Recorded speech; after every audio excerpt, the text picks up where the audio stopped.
Magluluto ako ng binagoongan na pork liempo. I-brown ko lang to.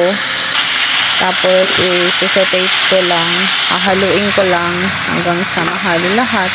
Hanggang sa maging dark brown. And then magsasaute ako ng bawang, sibuyas. Saute. Then kamatis. Saute din. Then, nag-add ako ng bagoong or alamang, saute. Pagkatapos i-saute, ihahalo na yung pork na i-ginilig ko kanina. Then, halo-halo lang natin to hanggang sa mahalo lahat. Then, mag-add ako ng vinegar. Then, soy sauce. Then, mag-add ako ng chili. Then, mag-a-add ako ng paminta. Mag-a-add ako dito ng seasonings. Then, halo-haloin ko lang hanggang mahalo lahat ng ingredients na nilagay ko. Then, mag-a-add ako ng 1 cup na water. Then, hanggang sa maging tender yung meat.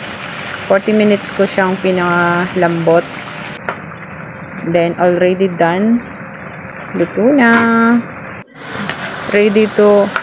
Na-miss ko kasi magluto ng binagoongan na pork. Then, halo-haloin lang natin hanggang sa ilalagay ko na rin yung prinay ko na eggplant or talong. Prinito ko na kanina yan. Hindi ko na ipinakita.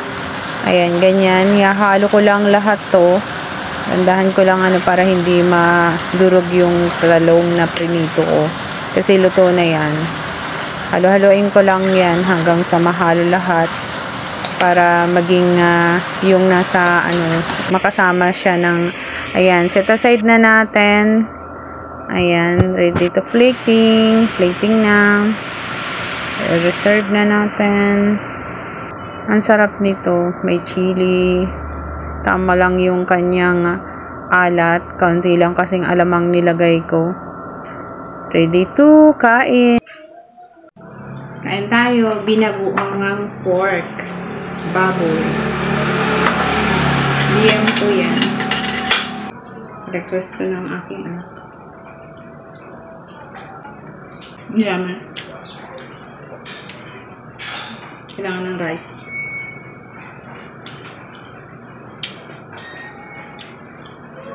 Saba.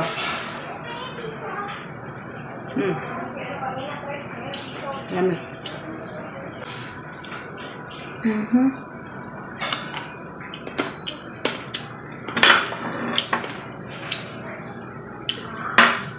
Yummy.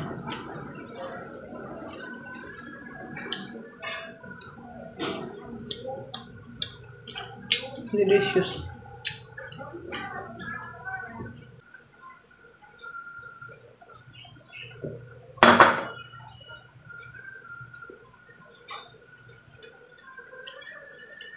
This is cassava and pork. Delicious.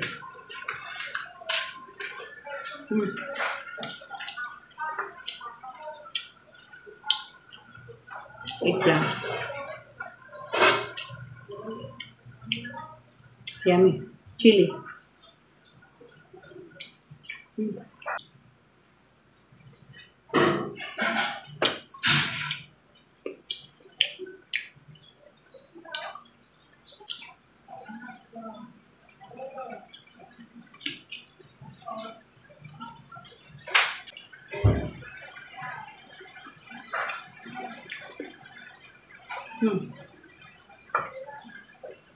Yummy.